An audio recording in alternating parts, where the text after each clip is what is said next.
Well, the Warriors will lose here as Harden hits the first free throw, and they will host the Memphis Grizzlies on Tuesday. Minnesota will go to 6. Harden hits both, and you almost didn't want to see this game end. Curry from the backcourt lets it fly, and the buzzer sounds. The Clippers have won 124-119. What a battle tonight. This is one of the best games that Chase Center has ever seen. That was a fantastic NBA game. Well, the guys are spot on. That was one hell of a basketball game. It's just unfortunate that it went the way of the Clippers instead of the Warriors. Welcome into Warriors Wrap-Up here on 95.7 The Game. Mark Grandy with you after a rough Warriors loss. The final score, the Clippers knock off the Warriors 124-119. With that result, the Warriors are the 7 seed, which means they are not yet in the postseason. They have to make their way through the play-in tournament. They will, though, have the advantage of having 2 games to win 1. Both of them will be at home if they need both such games. Up next for the Warriors, Tuesday at home versus the Memphis Grizzlies. Winner of that game is the 7 seed, and you will take on the Houston Rockets in the first round of the playoffs. Loser of that game will then play the winner of Kings or Mavericks. Winner of that game is then going to be the 8 seed and take on OKC. So Tuesday immediately becomes an absolute must-win basketball game, much like today was, because you definitely do not want to be the 8 seed. You definitely do not want to have to play 2 more games before the playoffs. You would much rather just play Tuesday, rest Wednesday, Thursday, Friday, maybe Saturday, depending on the NBA schedule, and gear up for the Rockets next weekend. But we got plenty of time to talk about Warriors and Grizzlies, and we can do some of that a little bit later on. But we got to break down what happened today. Again, welcome in. It's Warriors Wrap-Up here on 95.7 The Game. Mark Grandy with you live from Splash at Thrive City, right outside of Chase Center. This place is popping. A lot of people here, a lot of Warrior fans, a lot of Warriors jerseys. They're a little bit down, though, because this was a rough Warrior loss. Again, the final score, 124-119 in favor of the Clippers. The Clippers are a postseason team. The T-Wolves, because they win in Utah, are also a play-in game, or pardon me, a playoff team. The Warriors are the play-in team. This game obviously went to overtime. Warriors had chances throughout to win this. They got off to, originally, it was a really quick start for the Clippers. Then the Warriors' defense was amazing in the middle part and end of the first quarter. The Clippers dominated the second quarter, and they take a 2-point lead going into half. Warriors kind of was back and forth in the second half. Some nervous time down the stretch of regulation, and then Steph just took over in this game today. Steph Curry, I mean, you look at the stats, and they look pretty darn good. Steph had, in this basketball game, 36 points in this one, Steph did. He made 7 of his 12 threes. In the fourth quarter, he had 18 of his 36 points. He was a perfect 5 for 5. He played nearly a perfect fourth quarter. And then he committed a turnover down the stretch, and the Warriors did not even get a shot up in a tie basketball game in the final minute. And that turnover was kind of indicative of what kind of game this was for Steph. The fourth quarter was amazing. Steph played himself not off the floor. Steph can never play himself off the floor, but he had one of the worst first 3 quarters of a game that he's had this season. He had 15 points through 3 quarters, 5 turnovers, was just 4 for 12 from the field. Then just came out and played amazing in the fourth until he committed that turnover on the Warriors' final offensive possession of regulation. They can't even get a shot up in a tie game. Then the Warriors foul Kawhi Leonard once the game clock gets under 14 seconds to recycle the shot clock and essentially allow the Clippers to ice the game, and the Warriors don't get another chance. So their last offensive possession was that Steph Curry turnover under the basket. Now, they did luck out. Kawhi missed a deep 2. Good defense by Draymond to force overtime, but then it was more of the same in overtime when Steph committed 2 more turnovers, got his pocket picked by Chris Dunn, led to a James Harden 3. He hit a 3 before that. That made it a 6-0 beginning to overtime for the Clippers. Steph did come back and make another 3. Then the Warriors have the ball, down 1 possession. Steph gets himself into trouble in the corner and throws the ball away, another turnover. That was his 8th turnover. And the Warriors could not recover from those 8 turnovers. They might have been able to win this game with only 7 turnovers from Steph, but they couldn't do it. with 8 turnovers. I mean, that was the story of the game. Turnovers itself wasn't really that big of an issue for the Warriors. As a team, they committed 16 turnovers, turned into 23 points off of turnovers for the Clippers, but half of them came from Steph. And I'm seeing a lot of it on our YouTube chat already. I see a little bit of it on the text line, and you can join in on the conversation by giving me a call or shooting me a text, 888-957-9570. You can also join the conversation on YouTube at youtube.com/957thegame, and you can join the text line there. Everything we do on YouTube, powered by First NorCal Credit Union. I'm seeing a lot of blame Steve Kerr, and I hear you. Kuminga did not play in this game. Guy Santos did not play in this game. Warriors, a lot of Warrior fans calling for more size against Zubats.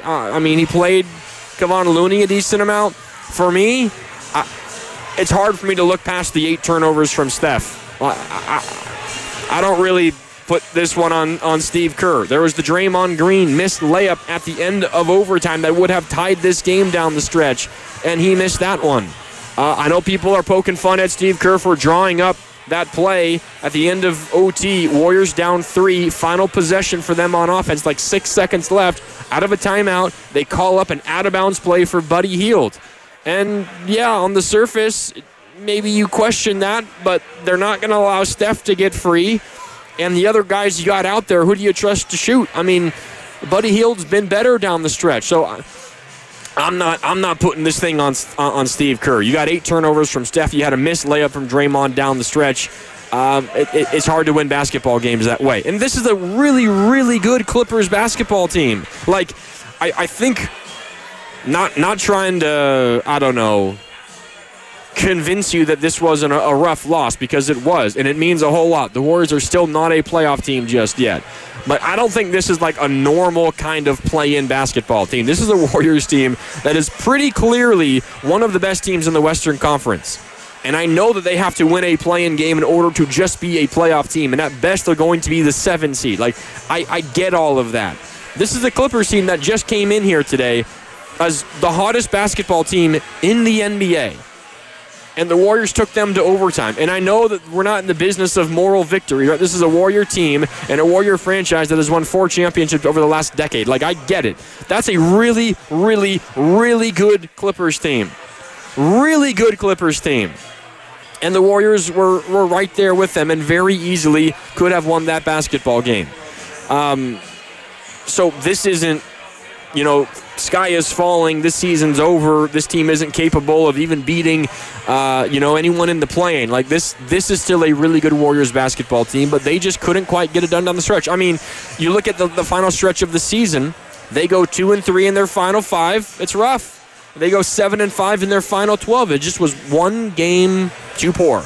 Warriors turn any of those 5 losses in their final 12 into a win, and they are a postseason team, and they're gearing up to take on the Lakers in the first round instead of gearing up to play the Memphis Grizzlies in a play-in game coming up on Tuesday, and it'll be right here at Chase Center. Now, the good news is, again, they could win that game on Tuesday, still get Wednesday off, still get Thursday off, still get Friday off, maybe Saturday off if the NBA gives the Warriors a Sunday date for their first game of the postseason. And you could get the Houston Rockets. And I think there's a lot of Warrior fans out there who probably think the Houston Rockets might be a better matchup for the Warriors than the Lakers. But, again, we can talk about that a little bit later on. I think what stands out to me in this game is, first of all, it was a really, really high-level basketball game. Kawhi Leonard and James Harden are still absolutely amazing. I think Jimmy Butler was awesome in this game as well. I mean, Jimmy Butler played 48 minutes and 2 seconds. Jimmy Butler was amazing in this game, and I think he kind of wore down. And, I mean, he played 48 minutes. I would understand it in this one. He had 30 points, 9 assists, 12 of 20 from the field, 6 of 9 from from the free throw line. He did miss a couple of free throws, and that was a big thing in this game. Warriors at the free throw line, they were 18 for 23. Not terrible, but you left some really key points on the line there in the fourth quarter. And, you get one of those to go. Who knows? It changes the course of the rest of the game, but that might have been the difference in a win or a loss in this one for the Warriors. Jimmy Butler was awesome. And then at the very end of overtime, he was limping around out there on the court, could really not do anything on offense, couldn't do much on defense either. They were hiding him on Ivica Zubac in the last defensive possession, the real defensive possession, other than just fouling the Clippers to extend the game and send them to the free throw line. He just took a knee to the quad, a knee from Kawhi Leonard to the quad. He said that he's okay. So it doesn't seem like anything major there from Jimmy Butler, which is great news because the Warriors have one day off and then they're getting ready to go again on Tuesday versus the Grizzlies. But I thought Jimmy was amazing in this game. This was the closest thing to playoff Jimmy that we've seen so far. I think he did wear down a little bit late, but I mean, he had 30 points in this game and 9 assists, and he was an efficient 12 for 20 from the field. But the Warriors don't have enough to get it done. I mean, the Clippers just kept coming at the Warriors. How good was Kawhi Leonard? 33 points, 6 rebounds, 7 assists, 3 steals. How good was James Harden? James Harden took over in overtime. The Clippers scored 13 points in overtime, and James Harden scored 12 of them. He was amazing in this game. 39, 7, and 10 for James Harden. Kawhi had 33, 6, and 7. I think the fact of the matter, pretty simple, is those two, Harden and Kawhi, just outplayed Steph and Jimmy. And it's not like you had absolutely pitiful games from any of them. I mean, Steph scored 36. He just had 8 turnovers. And when you factor in those turnovers, that Clippers duo outplayed the Warriors duo. And you didn't get a ton elsewhere. I mean, you did get 19 from Podziemski, and he was 7 of 11 from the field. You got 14 from Draymond. He made 2 big threes in the fourth quarter. He was 4 for 6 from downtown, made a big one in overtime as well. I thought Draymond had himself a good game offensively. He did leave the game early, grabbing at his neck, the back of his neck in the first quarter. Went back to the locker room for a bit, eventually came back out and played mostly his normal minutes. He ultimately played 38 minutes in this game. Steph played 38. Butler played 48. Podziemski played 43. And the Warriors went to a shortened rotation, as you generally do in the postseason. Kuminga did not play. Guy Santos did not play. It was the starters, and then 25 minutes from Gary Payton, 16 minutes from both Buddy Hield and Kevon Looney, and 10 minutes from Quentin Post. That was it. That was it for the Warriors. A little bit surprising that we didn't see any Kuminga. I don't necessarily hate the decision in a game that was, going to be decided by a point or two. It went to overtime, for goodness sakes. It just takes one bad possession from anybody, and that's the difference in the ball game. And that's not necessarily fair to put on Kuminga because it's the same for everybody. I mean, it was the same for Steph Curry, who committed 8 turnovers in this one. And I'm honestly shocked that the points off turnovers were not a bigger deal. Both teams committed 16 turnovers. The Clippers turned those 16 turnovers into 23 points. The Warriors turned those 16 turnovers into 20 points. So a 3-point edge there for the Clippers, but that wasn't a crazy one. What did hurt the Warriors in this one was the rebounds. The Warriors got absolutely killed on the glass. The Clippers out-rebounded the Warriors 48-34, including 9-3 on the offensive glass, and the Clippers had a 14-6 edge on second-chance points. And I see a lot of it coming in right now on our YouTube chat and on our text line, 888-957-9570. Warriors needed to go to a bigger lineup to help combat them on the glass, and I hear you. I'm just asking you what that is. I mean, Kevon Looney played a decent chunk today. Quentin Post was getting played off the floor. So I don't really know what the solution is. The Warriors don't have a solution to their size issue on the roster currently. Like, Kevon Looney is a big, but he's not even close to 7 feet either. Ivica Zubac is just a load. This is a really difficult team to play against. And you talk about the Clippers defensively and what they can do against Steph Curry. I mean, you can throw Chris Dunn on Steph. You can throw Derrick Jones Jr. on Steph. You can throw someone like, even Kawhi you could put on Steph. Norman Powell. You've got athleticism. You've got length. You've got quickness. It was Chris Dunn that picked Steph's pocket to begin overtime that led to a Harden 3 in the 6-0 beginning for the Clippers. This is just a really, really good Clippers team. So I want to hear all your frustration because I feel it myself, but I can't come around to the idea that this is suddenly like sky is falling and confirmation that the Warriors are a bad basketball team. That Clippers team is one of the best teams in the NBA. And honestly, honestly, I would not be shocked if this is a Clippers team that is playing in the Western Conference Finals. They're the 5 seed. They'll be taking on Denver. I am picking the Clippers to beat Denver in the first round. That might not be like super out there, but I would not be shocked if we see the Clippers in the Western Conference Finals. That would mean they would likely have to beat OKC to get there. This is an amazing Clipper team. Really, really good Clipper team. And, you know, this is a rough Warriors loss, but it's not as if this loss suddenly means the Warriors are just an absolutely bad basketball team. They had bad moments. And they deserve to lose this game. There's absolutely no doubt. But I don't think this is a basketball team that is looking at what their reality is now and thinking like their season is over. Because you've got Memphis, a team you just beat on the road recently. I know Steph had to do 52 points to get you to that win. But if you take care of business there, then you've got Houston in the first round. You still get a bunch of days off leading up to it, and you're feeling okay about yourself. The one that the Warriors are really going to kick themselves for isn't this game, although they had their opportunities. It was San Antonio a couple of games ago here at home, because you win that game, and no matter what happened today, you were going to be the 6th seed and you were going to be a postseason team, and you could have rested everybody today for this game as well, but it ultimately didn't end up working out that way. 888-957-9570 is the number to call or to text if you want to join the conversation. The 650 pointing out, look, you can't in the same breath say the Rockets and OKC don't have playoff experience and how it matters so much, and then you want Pods to play 48 or 43 minutes in a playoff game. 650, appreciate you tuning in. I have never said that I don't believe in Houston or OKC because of their lack of playoff experience. In fact, I think everyone is completely blowing the OKC playoff experience conversation out of proportion. Shai Gilgeous-Alexander has been to the postseason 4 times. This will be his 4th time in the postseason, and that is a historically really good basketball team. The reason I don't believe in Houston isn't necessarily because of their lack of postseason experience. It's because I don't think they have a go-to scorer once it gets tough in the postseason, and I think you need that to go deep in a postseason. It's not about playoff experience for me. And as far as the Podziemski conversation goes, let me know, Warrior fans, are there really Warrior fans out there that are upset with Brandon Podziemski playing 43 minutes today? Like, is that real? He had 19 points. He was 7 of 11 from the field, had 7 rebounds, 4 assists, and 2 steals. Are we actually upset about that? Like, I don't understand that at all. Podziemski was really good in this game. If Podziemski plays like 25 minutes instead of 43, the Warriors probably lose this game by 15 points.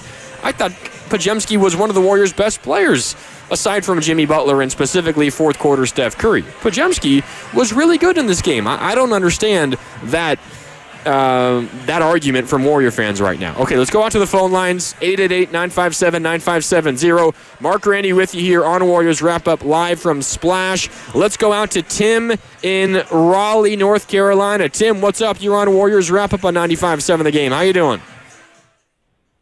Hey, what's going on, Grandy? Hey, man, I'm listening to you. It sounds almost like you on like a Warriors PR campaign. I mean, for me, you just the 3rd leading scorer on the team, 3rd leading scorer, just got a DNP-CD. We put GP out on the court because he's supposed to be a defensive stopper. He was getting abused on the court, and the bench scored 14 points, got out-rebounded by 17.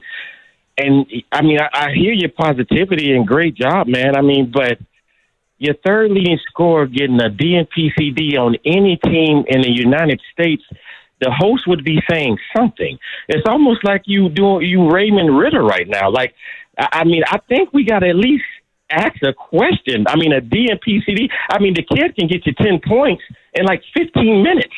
I mean, and you lost by 5. He plays his ass off against the Clippers and the Rockets. He dominates those 2 teams, and he got 18 minutes against them last week, and he just got a DNP-CD. So come on, man. I mean, you got a coach making $17 million. He should be able to find a way to get the talent out of this kid to help them in this situation. I mean, look, I'm glad that Jonathan is almost done and his career is almost over here, because I'm looking forward to seeing him be a player on another team with a coach that actually wants him. But come on, man, you got to be a little bit objective and call these people out. Gary Payton was abused on the court. He was destroyed out there. He gave up a foul on the 3-pointer. He did nothing. He made 1 shot. We need people to score the basketball, to score. Your third leading scorer got a DNP-CD. You haven't said a thing about it. I mean, come on, Grandy, you better than this, man. Listen, I'm glad Kuminga's career is almost over here. I really am, because I am a fan of his. But come on, man. They don't get a pass for this. A DNP-CD, third leading scorer. That's insane, man. So, all right, man, I appreciate it, man. I hope you have a great night, brother. Yeah, appreciate the call, Tim. I mean, I mentioned it off the top that Kuminga didn't play. I'm just at the point where even when Kuminga's playing, he hasn't consistently impacted winning. And I don't know how many times I have to say it at this point. He's for this team right now, whatever you think about his ability and whether you think he's mismanaged and whether you think it's Steve Kerr's fault or whatever you think, Kuminga right now at best is like the 9th or 10th man on this Warrior team. And Steve Kerr proved that, and maybe you blame Steve, and that's fine. Even when he plays, he's not helping the team win basketball games. He was really good against the Lakers in LA. He was awesome in that game. Since then, he hasn't helped the Warriors win basketball games. And that's just the reality. It's just the fact. If you're watching these games and you're not seeing that, I don't know what to tell you. So Steve Kerr not playing him today, it was Steve Kerr telling the world that he does not have confidence in Kuminga to help the Warriors win basketball games right now. And you could totally disagree with him, and that's okay. I'm just telling you what the Warriors think.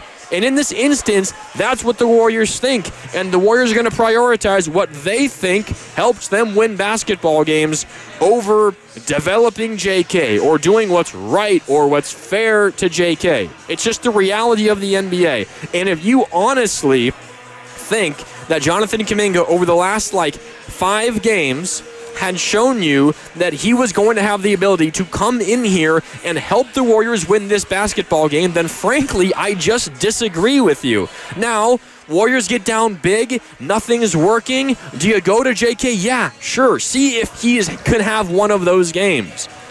But I don't know if the game ever really called for him. I mean, how many times do you see Steph Curry clap for the ball from Kuminga when it gets to Kuminga and Kuminga takes a three or the ball stops in his hands, he tries to drive, can't go anywhere, kicks it out, and then suddenly it's a dead possession because there's 3 seconds left on the shot clock and the Warriors have nothing going and they got to take a tough shot. If you watch Steph Curry's body language when the ball finds JK, it's not pretty.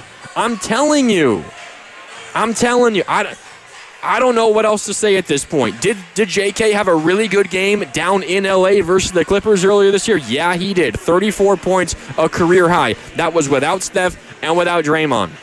Did he have really good games against the Houston Rockets earlier this year? Yes, those were both without Steph, and he helped the Warriors to wins in those games. And it's post-injury with Jimmy Butler. It's an entirely different team. I get it. Jonathan Kuminga is this hot-button topic, and he doesn't play, and the Warriors lose, so naturally everybody's going to say, well, he had to play, and if he played, the Warriors were going to win this game. I'm just telling you, he hasn't been a winning player since he came back from the injury. The vast majority of the time, he has not been a winning player, and in moments where you have to win a game to go to the postseason, Steve Kerr isn't going to risk that with a player that consistently of late hasn't proved to be a winning player. And maybe you disagree with me. Maybe you feel like that's not the case, that he is a winning player, and then simply you and I don't see eye to eye in terms of what we're watching on the basketball court. I don't know what else to say at this point. Okay. I think there's a lot of Warriors fans that want to get in on that conversation. We will do that. We have to take a quick break here on Warriors Wrap-Up. It's Mark Randy with you. The Warriors fall to the Clippers 124-119. They're now going to the play, and they will host Memphis here at Chase Center on Tuesday. Winner of that game is the 7th seed and will play Houston in the first round of the playoffs. Time for a break. Mark Randy with you. More coming up next on Warriors Wrap-Up on 95.7 The Game. It was just at Safeway this morning, got everything.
Now back to Warriors Wrap Up on 95.7 The Game.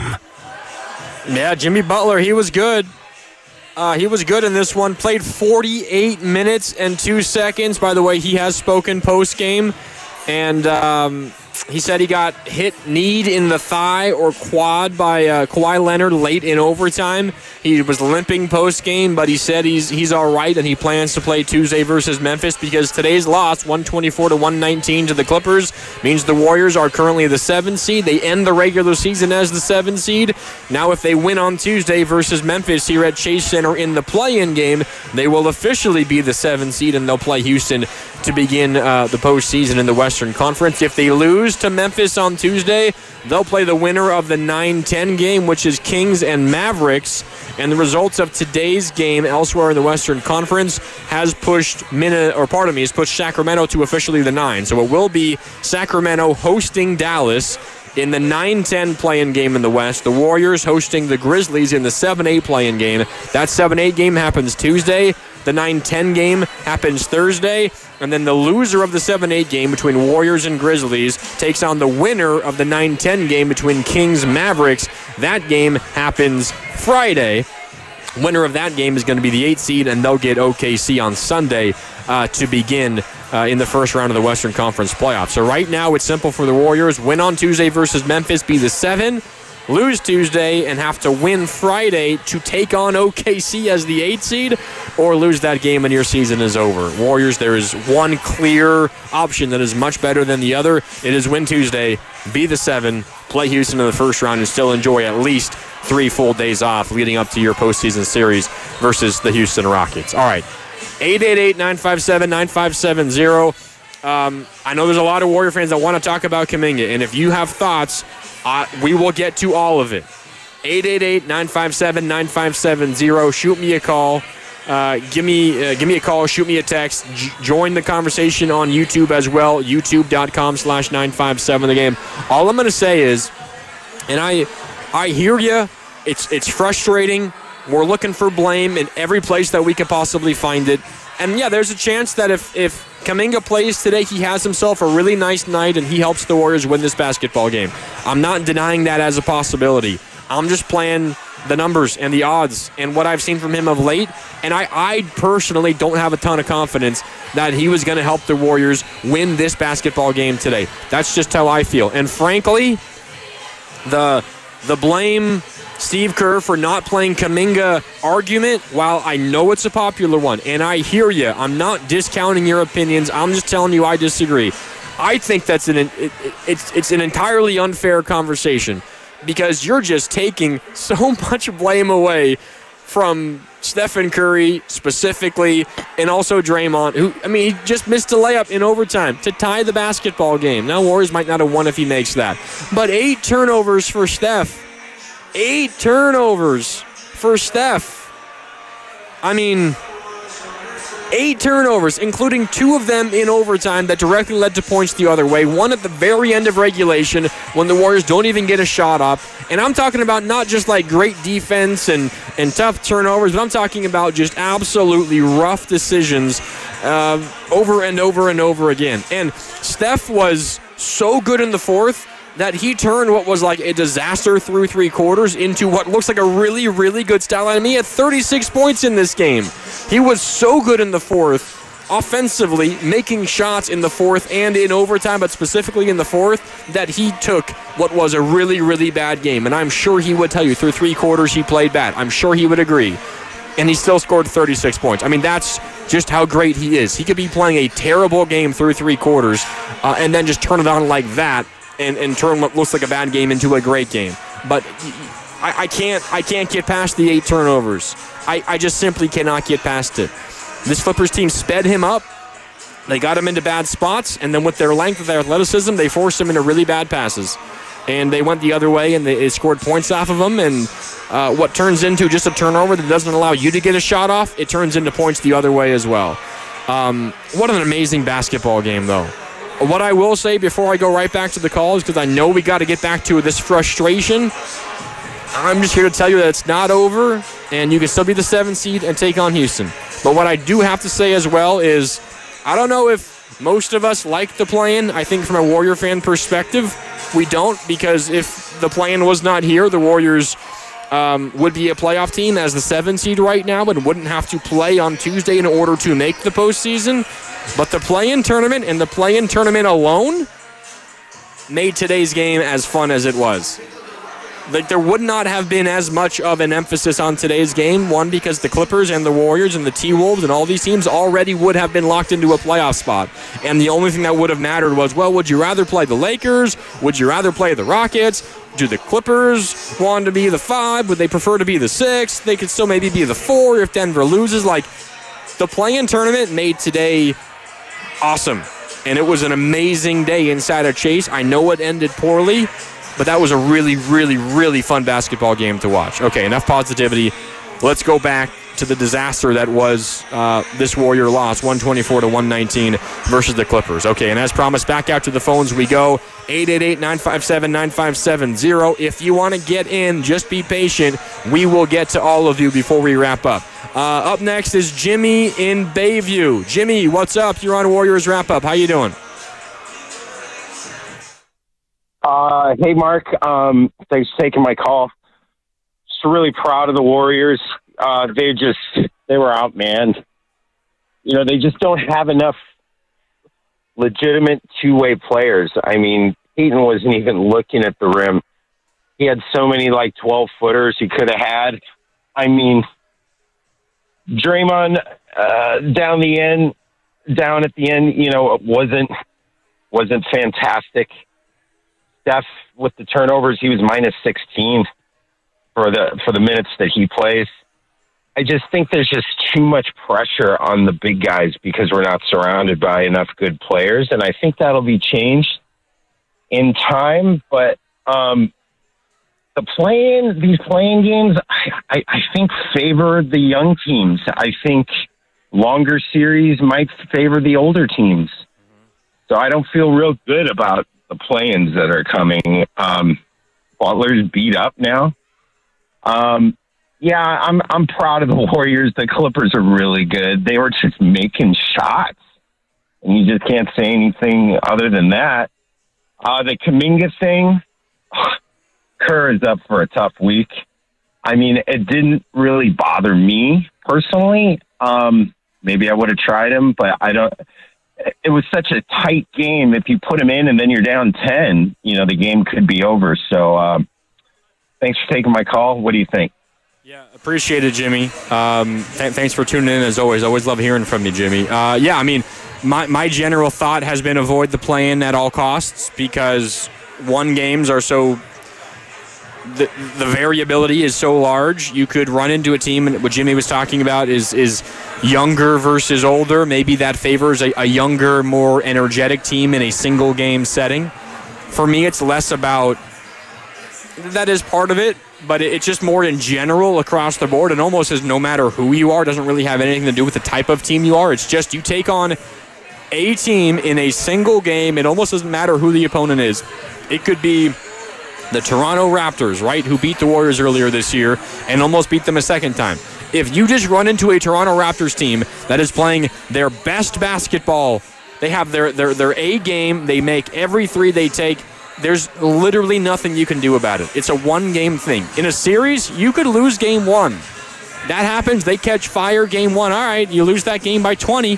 All right, gear up for game 2. We'll go and get game 2 because we're confident in our process. But over the course of one game, sometimes it's out of your control. Other team just plays amazing. There's nothing you can do about it. But in the 7-game series, you can survive 1 or even 2 games like that. So just the nature of a single game scares me, which is why even if you convinced me that Houston is by far a better matchup for the Warriors than the Lakers, I wanted nothing to do with the play-in. So to be clear, I know I'm trying to find the positives right now.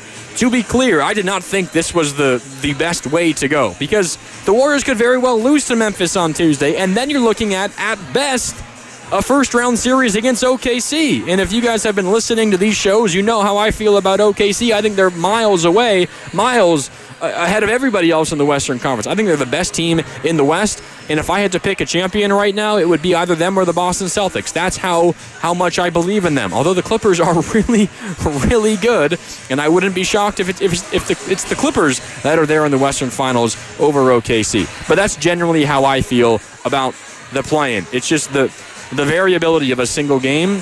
Yeah, it's really tough to kind of predict and to play for. And at times, it's out of your control to figure out out of your control if you're going to win or lose. Because sometimes one other team can just catch fire, and then your season is over in the play-in, or at the very least, then you're going to be the 8th seed at best.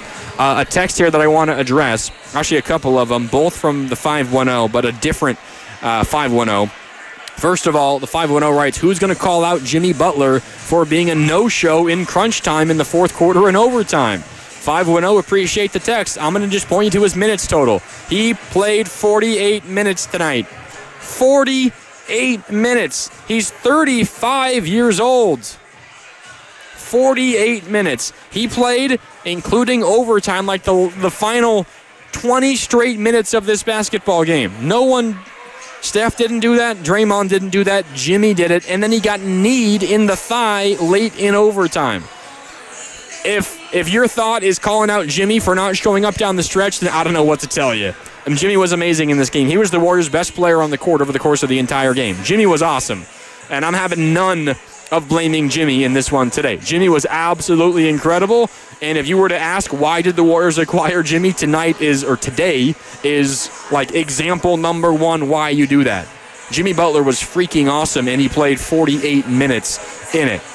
The 510, a different 510, says your commentary on Steph making 8 turnovers and still having carte blanche is 100% an argument for playing Kuminga. No, it's not. Why do we think that Steph and Kuminga are on the same totem pole here? We're talking about one of the 10, maybe the 5 best players of all time, and a 22-year-old who in his 4th year in the league hasn't yet earned consistent minutes all of the time. Like, Steph gets away with more because he's Steph freaking Curry. Are you kidding me? I mean, you want to hold Kuminga. You want Kuminga to have the leash that Steph has? That is as big of an insult as you could possibly pay to Steph. Steph gets that kind of leeway because he's Steph Curry. Because he's a 2-time MVP. Because he's the 4-time champion. Because he's one of the 10 best players to ever play. And for my money, the best point guard to ever play the game of basketball. Yeah, that's all true. But I can also sit here and honestly say Steph Curry was really bad for the vast majority of this game. Now, he was amazing for the majority of the fourth. But through the first 3 quarters and moments in the fourth and in overtime, oh, man, those turnovers. They were terrible. They were terrible. We can have multiple thoughts. I can respect the hell out of Steph for who he is as a player, and even though he plays poorly at times, understand that he deserves to keep playing through it. Because the other side of it is if you take Steph out, even if you're convinced he's going to keep turning the ball over, you know in the back of your head you have no chance without Steph. So miss me with that Steph-Kuminga comparison. It makes absolutely no sense in my mind. Absolutely no sense. Now, we can have a conversation about why you think Kuminga would have helped today. But me saying Steph was terrible with those 8 turnovers is not an argument to play Kuminga. It could not be further from the truth of the situation. Okay, back out to the phones we go. 888-957-9570. Up next is Coach Hall. Coach Hall is in San Diego. Coach Hall, what's up? You're on Warriors Wrap-Up. How you doing? Hey, what up, Mark? I'm a little irritated. I think we all are as Dub Nation. We've lost our last 3 home games and had double digits in all of those games. And tonight's loss, or this afternoon's loss, is on our big 3. And by big 3, I mean Steph, Draymond, and Kerr. Steph, 8 turnovers is inexcusable, man. You are too far in the league. You are the GOAT of all point guards. And some of those, actually half of those were self-inflicted. Dribbling to the corner, lazy passes. Like, man, just stop turning the ball over. And then Draymond, look at the damn basket, man. Make a layup. When you stand at the top of the key waiting on Steph to come off 4 or 5 million screens, like everybody knows what you're doing. Put pressure on the defense by attacking them. Jesus Christ. And then with Curry, I don't know why we went away from Moody. me personally, I think Moody is having an incredible defensive year. He was putting the clamps on everybody, even though he made 2 fouls. He had 2 or 3 steals in the first half. He was irritating James Harden, and he can shoot better than GP2. I don't understand his logic at all. So that's why I put the third of the blame on Curry. It ain't about Kuminga. It's about these lineups. At no point in time should GP2, Paz, and Steph be our backcourt at the same time. That is not going to work. I feel like Moody has more length, and occasionally he can knock down the 3, and he can finish better. So I don't know, man. I'm not feeling good about this play-in. I hope it don't come down to a Draymond layup. And we just going to have to see what happens from there. I'm not feeling good about it at all. Appreciate you taking my call. Yeah, appreciate the call, Coach Hall. Thanks for tuning in. Yeah, I mean, the turnovers were a mess. The Draymond missed layup was rough. And, we can have a conversation about Kerr rotations as well. I mean, he went to GP2 to close over Moses Moody. I agree. I thought Moody was good defensively for the most part. He did have a moment. I believe it was in the third quarter. And before I get to that, I want to highlight what Moody did well. He picked the pocket of James Harden in the first half, led to an easy fast break hoop, did it again later on. I think that was also against James Harden. It might have been against Kawhi, but I think it was Harden. Got a steal, led to another bucket, and that was part of the Warriors' run in that first half. Moody was good defensively, I thought, for the most part. But he is really struggling to shoot the ball right now. Let me see if I can bring these up really quick. Moody's game log, shooting the ball of late. What was he today as I fire up the box score as well? Moses Moody shooting 4 points, 2 of 4 from the field, 0 for 1 from downtown, to the point that he's not even getting that many looks. But his last handful of games, give me a sec as I kill some time to bring this up. So he was 0 for 2 from downtown today. 0 for 1 from downtown today. The rest of his games of late, 2 of 5 from deep in Portland, 1 for 7 against San Antonio, 1 for 2 against Phoenix, 1 for 4 against Houston. So what is that over the last 5 games now, including today? Moses Moody is 5 for 19. That's nearly 25% from deep. He just hasn't been making his shots. And that's rough because he's a starter, and the Warriors need a little bit more scoring from their wings. You know what you're going to get from Jimmy, and today you got 30 from Jimmy. But in a game where James Harden goes for 39 and Kawhi goes for 30 or whatever it was, right? James Harden 39 and Kawhi had 33 and 22 from Ivica Zubac along with 17 rebounds. I told you that was a key pregame. If you could keep Zubac to like 14 and 8, you would probably win this game. He got 22 and 17. He controlled this game down low. Maybe that's a call for size again. I'm just going to... You want more Kevon Looney? You want more Quentin Post? Because that wasn't really working either. I just don't think the Warriors really have a solution there. It was going to take a Herculean effort from Draymond Green defensively to limit Zubac, and it just didn't quite get it done. But still, the Warriors had a chance to win this game at the end of regulation and in overtime, and they just can't quite get it done. 888-957-9570. I think the Moody over, or the GP2 over Moody conversation is a fair one. I'm curious what Steve Kerr would say when asked about that. Why did he close with GP2 over Moody? I know there's a lot of people out there, and I've seen some of this, and I've already heard some of it from you callers.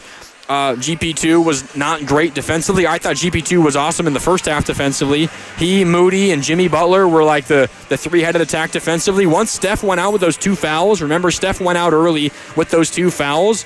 Once he went out, it was that defensive trio, and you could even include Draymond, but it was more so the perimeter defense, which was Moody and GP2, along with Jimmy Butler, who was kind of planted on Kawhi at times. I thought those 3 were really good, and a big reason why the Warriors went on a big run without Steph. But things changed in the second half. The ball movement for the Clippers was amazing. For a lot of it, I felt like it was just better Clipper offense as opposed to terrible Warrior defense. But I don't think any Warrior had as good of a half defensively in the second half as they did in the first half. Although the numbers for the Clippers weren't bad, it really was just that second quarter when the Clippers offense got rolling. Other than that, it was a pretty good defensive effort for the Warriors, but there were some easy buckets. Because what the Warriors ended up doing was they were getting absolutely killed by Kawhi Leonard one-on-one basketball, whether it was taking a deep 2 or taking a 3 or getting to the paint and pump faking and scoring. The Warriors began double-teaming Kawhi. They did that in the second half. And then what happened? It's what the Warriors do all the time on offense. Steph gets doubled. He drops the ball off to whoever's coming up and setting a screen, or whoever frees themselves up at the top of the key. And then that person, normally for the Warriors, it's Draymond. Oftentimes for the Clippers, it was James Harden, has an opportunity to dribble into the paint. Not much opposition. You've got a 4-on-3. You've got shooters on either wing. You've got Zubac down low. And you've got a defender that comes out, whether it's Looney, to show on the driving James Harden, and then he throws the lob to Zubac for an easy dunk. Like, that's patented Warriors basketball. It's just instead of Kawhi and Harden and Zubac, it's, Steph and Draymond and Looney, or earlier in the season, TJD, or it was Wiggins earlier, or it's Jimmy Butler now, right? Like, that is what the Clippers were doing, and it's what you've seen the Warriors do time and time and time again. All right, back out to the phones we go, 888-957-9570. Let's see, who is up next? I want to try to go to these in order, so apologies here. Give me just a sec. Let's go to Al in Alameda. Al is up next. What's up, Al? You're on Warriors Wrap-Up here on 95.7 The Game. How you doing? Hey, Randy, what's happening? I know there's a lot of people out there about Kuminga not being there. I'm going to give this my thought about that. Kuminga is not really that consistent, and he will have a point that he's averaging, but he doesn't have that second go move. Oh, he's like a freighter. He just drive crazy, then lose the ball and throw wise. That's the one the issue. If he shoots 80% plus, yeah, I could see it. But anyway, on Steve Kerr's 6 seconds left. Come on, why put Buddy Hield? Put in post in there. Okay, like a decoy or something. Why? A stupid play. I'm going to blame this loss to Steve Kerr and also Steph Curry. With his turnover, I don't care. He's got 36 points. That guy there, he dribbles all the way to the corner and get trapped. Come on. You are an NBA star and MVP and everything, but you got to know, get out of there somehow. I feel like crying this goddamn game here. I hated it, but we got one more chance Tuesday. We'll find out. If they play smart, we'll win this game. Thank you for taking my call. Yeah, appreciate the call, Al. Okay, the end of game, end of overtime. Warriors actually, okay, first of all, before we talk about that last play, I did not really understand some of the Warriors' execution down the stretch. So Warriors have the ball. They're down 2 with about 35, 36 seconds left, something like that, down 2. Draymond misses the layup down low, and he spoke post-game. He said, yeah, I smoked a layup. At that point, after he misses, there's like a 2-second difference between the shot and the game clock. Down 2, you have to get the ball back. If I'm the Clippers, I am just waiting until the very end of the shot clock and then launching a deep 3 so that by the time the shot misses, even if it doesn't hit the rim, the game is darn near over. So if I'm the Clippers, I'm in no rush to do anything. I'm just trying to avoid a turnover. If I'm the Warriors, I am putting pressure and trying to get the turnover. And then you eventually are going to foul once enough time passes. And the Warriors, they're playing a pressure defense, but they didn't really ever come that close to getting a steal. They ultimately wait, and they foul until there's like 8 seconds. They wait until 8 seconds left to foul. And at that point, you don't have a lot of time. You have to play the foul game and extend the game. I didn't understand that at all. That made no sense to me. I thought that was extremely mismanaged. And if we want to put blame on Kerr, that's where I look, for example, to put blame on Kerr. How do you not have the team ready and committing a foul earlier and keeping the game alive for longer? Now, you ultimately lucked out because Kawhi actually missed a free throw because you had to actually foul again. That was only the first foul in the last 2 minutes. You had to foul again, and at that point, there's only 6 seconds left. And then you get lucky because Kawhi misses a free throw to keep it a one-possession game. And then you drop the play for Buddy Hield, and he misses, doesn't even come close. They get the rebound, you foul, they make a free throw. They made 2, but they made just 1 to make it a 2-possession game, and then the ball game's over. I didn't really understand the waiting to foul that long. That made absolutely no sense to me. And then we could talk about the decision to drop a play for Buddy Hield. Listen, that play probably had multiple. It was probably multi-pronged, right? There was, maybe a Steph offshoot and whatever else, but it was Buddy Hield that got it. Because you know what the Clippers are going to do? The Clippers are going to say, we're just not going to let Steph touch this basketball. And with their length and athleticism, they can do a pretty good job of denying that on an inbound play. And Buddy Hield, he's made 200 or more threes in 7 consecutive games. I know what this season has been like for Buddy. It's extremely hot and cold, and the idea of a Buddy Hield 3 to force double overtime, it's scary, and it definitely is not the ideal situation. But it's better than a Draymond 3. How would you prefer a Podziemski 3? I could hear you. Podziemski's been a lot better of late. Would you prefer a Moody 3? I mean, who was on the floor at that point? It was Steph, it was Buddy, it was Draymond, it was Podziemski, and it was who was the last? Was it Moody? No, it wasn't GP2 either. Podziemski, Buddy, Steph, Draymond, and Jimmy Butler. Jimmy Butler. And Jimmy Butler's hobbled at that point. I also don't want Jimmy Butler shooting that 3. He took one earlier and he missed it on a really tough shot from the corner.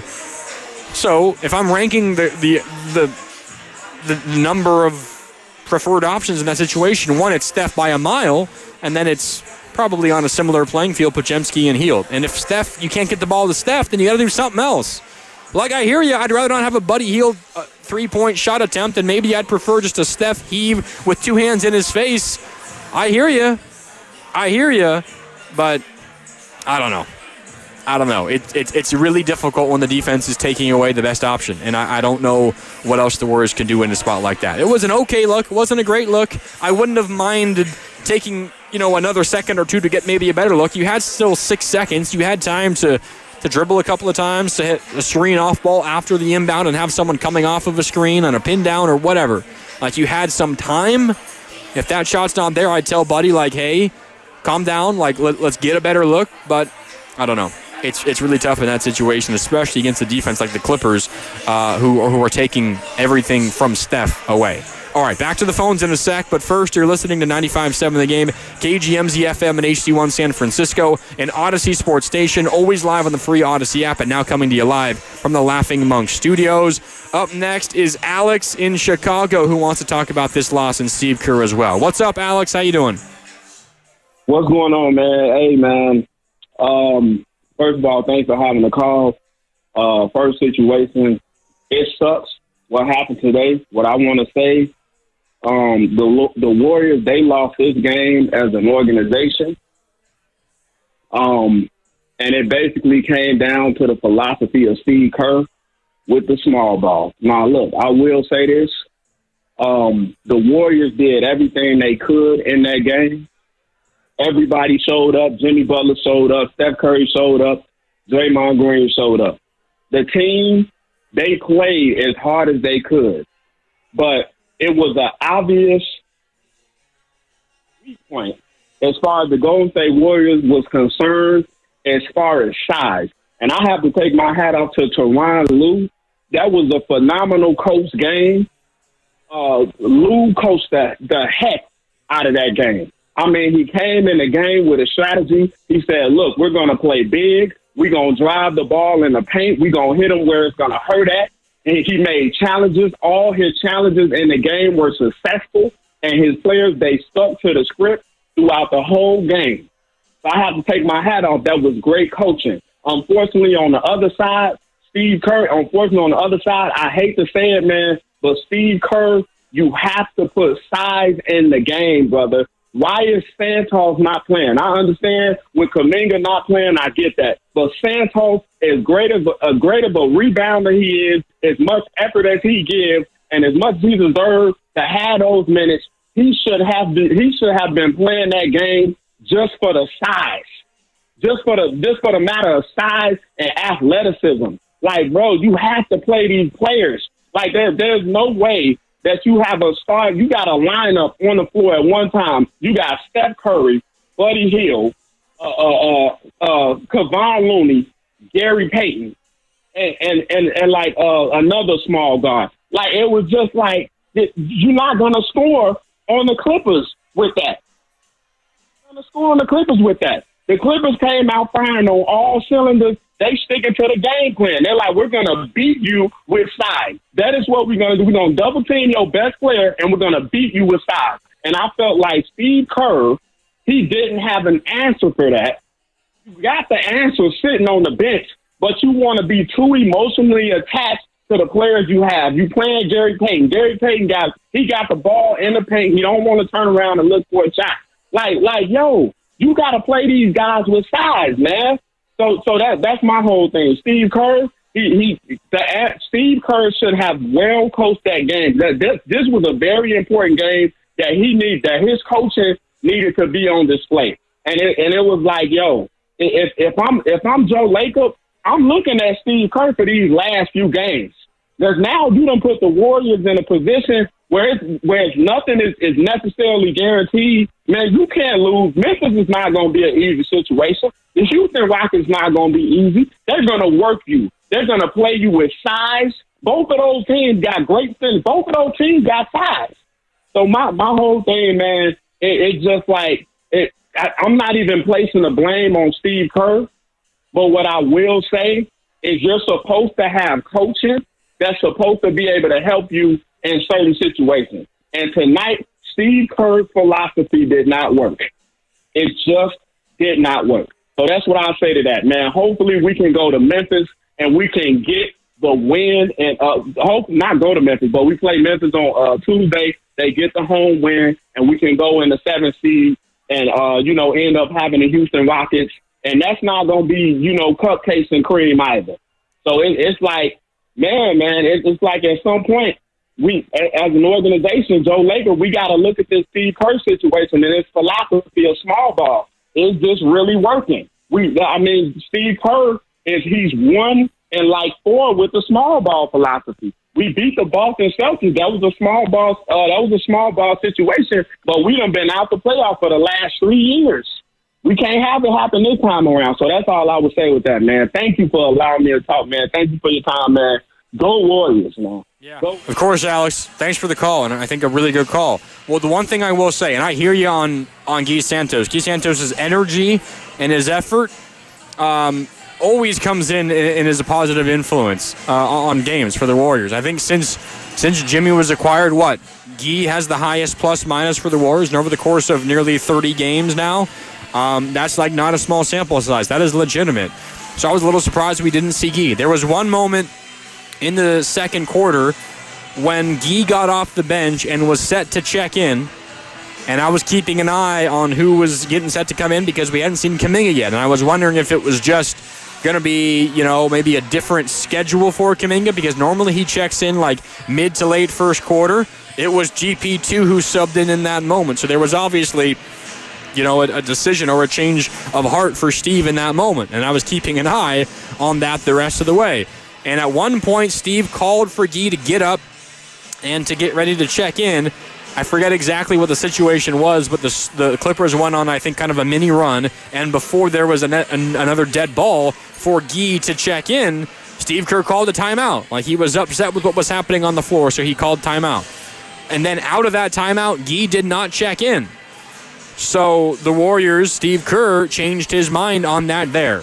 So I hear you, Alex. I agree on Guy. I think his energy probably would have helped the Warriors on the glass a little bit. But on the same token, what I will say in terms of what Alex was referring to as Steve Kerr's identity, right, his plan, the way he likes to go about it, his philosophy, small ball, Guy Santos doesn't really make small ball big ball. It's not like Guy Santos makes the Warriors large. Guy Santos is an undersized 4, and the Warriors might play him at a 5 sometimes. He helps the Warriors in those areas, but it's not like he makes the Warriors big. If Guy is playing the 4, surprise, it's still small ball. The Warriors don't have a center that you can just throw on Ivica Zubac and say, hey, limit him to 12 and 8. And get yourself, who cares about the scoring, but get yourself 15 rebounds. The Warriors don't have a big man like that. You hope Quentin Post becomes that. He is nowhere near that level of defender or rebounder. And Quentin Post, considering where he was drafted, you got 1,000% more than you were expecting to get from him this year. This is not a knock on Quentin Post. It's just the reality. So as far as like the philosophy of Steve's small ball goes, one, it has worked really well in the past. I know that personnel is entirely different. And if you have different personnel, you have to adjust. And I hear you. I just don't think the personnel is there for the Warriors to not play small ball. Like, let me know. Give me a call. Shoot me a text. What would the lineup have been that solves the Warriors' issues versus a big team like the Clippers? Are you wanting to play Looney 35 minutes? 30 minutes? Like, that's not going to work. Are you wanting to play post that much? Zubac will absolutely dominate post down low and on the glass. Draymond has always, and probably for the rest of his career, will always be the Warriors' best center. It's just their reality. I don't think the personnel is there for Steve Kerr to say, you know what, I'm going away from small ball. But on the same token, I really do hear you, Alex. I was a little surprised we did not see Guy Santos in this game. I think his energy and his effort was needed on the glass and at defense at times, and might not have proven to be the difference in turning this loss into a win. But rarely does Guy Santos come in and hurt the Warriors, even if he's not scoring. He normally comes in and he helps just based on that energy and that effort alone. And it didn't happen for whatever reason. I'm curious what Steve Kerr would have to say about that, and we can hear from Steve Kerr coming up in a little bit. Okay, let's go back out to the phone lines here on Warriors Wrap-Up. Mark Randy with you. Dubs fall to the Clippers. The final score at Chase Center, 124-119. That loss pushes the Warriors down to the 7 seed, which means they're in the play-in. They have a home game Tuesday versus Memphis. John Morant, Jaren Jackson Jr., Desmond Bane, and company into Chase on Tuesday. Winner of that game is the 7, and will take on Houston in the first round. If you're looking for the bright side of things, all I will say is, and it's a big if the Warriors win Tuesday, you might be able to look back on today as a blessing in disguise, depending on how you feel about the Lakers as a first-round opponent, because that's who you would have played in the first round if you had won today, or the Rockets as a first-round opponent, because that's who you will play in the first round if you beat Memphis on Tuesday. There is a chance we look back on this as maybe a blessing in disguise. Okay. Back out to the phones we go. Up next is DJ. DJ is in San Jose. I know he wants to react to this Warrior loss. What's up, DJ? You're on Warriors Wrap-Up. Hey, thanks for taking my call. I mean, I think a lot of the callers have been on point. Like, my thoughts are the Warriors played as hard as they could, and they just lost to a team that played better. Like, both teams were playing really hard, but the Warriors are just too small. Like, they got like, I'm looking at the team stats, and everything looks identical except for the fact that the Clippers got 20 more rebounds than us. Yep. So, yeah, I think, like, Santos and, like, Post and Looney should get more minutes in there. I think it's a philosophy thing. You can't just throw them in there at the end. This is something that had to be, like, started earlier in the season and established. Like, I don't even think anyone thought Jimmy Butler would fit in because he, like, is not a ball movement type of dude, but, like, he has. And that's the thing is, like, the league is getting bigger and Coach Kerr is not adapting. Like, you can't, I mean, Draymond Green can only do so much against, like, 7-footers and then still have something left on the offensive end. And I have no problem with, what's his name? I mean, with, with the what's the other dude's name? Not Moody, but Kuminga. Dude, I have no problem with Kuminga not playing because he does not have the basketball IQ to, not make mistakes in these important type of games. Like, he just hasn't shown that. Like, Moody plays a ton of defense. I don't think there's a big difference between Moody and GP2 in there, but, like, I think there's just a philosophy problem. Like, it seemed like the 3 really good stars were on the same page, and then, like, Podziemski and, like, Moody were, like, kind of confused, like, on the offensive end. Like, there was a lot of communication going on, but, like, people were getting, I don't know, it just didn't seem fluid. And, yeah, I think size would have helped. Dre should have hit that shot. Buddy Hield getting that shot at the end, I mean, I don't know, hindsight's 20/20, but, like, I would agree that Post or actually even Draymond or even Butler would hit that shot because they're big. They hit big shots. I mean, Hield is as streaky as they come. And I don't know what move. And Moody plays a ton of defense, but people have to encourage him to score because that man is a scorer. He came in as a scorer, but he's getting playing time because he plays defense. And so I just think it's a bigger issue than just like a one-game issue. And yeah, I think that's all I got. I mean, yeah, I hear you. Thanks, DJ. What I will say, and this is not me coming down your road, DJ. Appreciate the call and love having you locked in here on Warriors Wrap Up. This is just more generally an observation. The Warriors have been one of the best rebounding teams in the NBA all year. Facts. The Warriors, all season long, in their first 81 games of the year, average 45.6 rebounds per game. That is tied for the fourth most rebounds per game. Some of that is, just based on the number of possessions that they get, but they have been, over the course of the season, one of the best rebounding teams in the NBA. They happen to do it without a lot of size.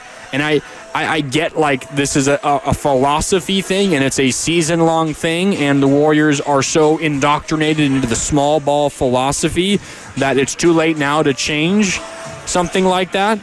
And I hear you. I'm just again going to say I think it's one, it is a philosophy thing because it has worked for so long, but I don't think it's fair to blame the philosophy when the personnel is not there to back up a change in that philosophy. Now, if the Warriors had a really quality 7-footer that they could throw on Zubac, and Steve Kerr was still deciding, you know what, we're going to go Draymond at the 5, Jimmy at the 4, Moody at the 3, or Moody at the 4, Jimmy at the 3, however you determine. We're going to go with a front line of Moody, Jimmy, Draymond. That's what we're going with. And you've got a 7-footer who you think can lock up or defend well against Zubac and grab you 12 rebounds a game. If you have that, okay, it's entirely fair. I just don't know if blaming the philosophy when the personnel that you have doesn't support any other style of offense or any other style of basketball. And I don't see that personnel there. Maybe a year from now, Quentin Post takes a big leap and he's stronger and he's more physical and he turns into, at least not offensively, but a prototypical 7-foot center on the defensive end. Like that changes things. Or the Warriors go out and they sign somebody in free agency, or they find someone in the draft. They don't have their first-round pick this year, but you know what I mean. Like, if the personnel changes and you have a legit option elsewhere, I hear you. I just have a hard time blaming the philosophy when they don't have the guys needed to make a different philosophy work. Like, when the Warriors have gone to this lineup, what is the record now? I'll read it to you. Even with the loss today, with a starting lineup, which is also generally the closing lineup of Curry, Podziemski, Butler, Moody, and Draymond, the Warriors are now 16-3. That's pretty good. That is pretty good. So we'll see how that goes on Tuesday when the Warriors play Memphis, another big team with a guy like Jaren Jackson Jr.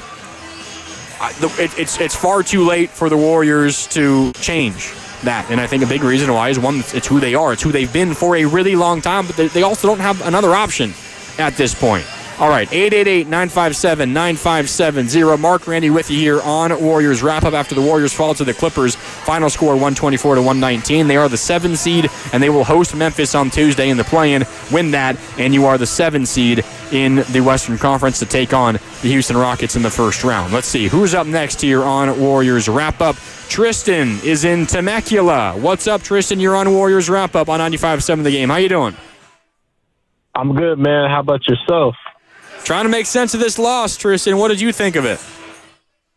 I mean, as far as a basketball game goes, it was probably one of the best all year. But, kind of like what you just said with the personnel. Dubs fans, we got to relax because we're asking these players to do things they just cannot do. Like, the fact that we're even in this position when we were just on the outside looking in at the 11th seed prior to the Jimmy Butler trade, we should be thankful. Because we was looking at a very different story come the end of the regular season game just some months ago. So the best thing I could say is hopefully come Tuesday they can lock in.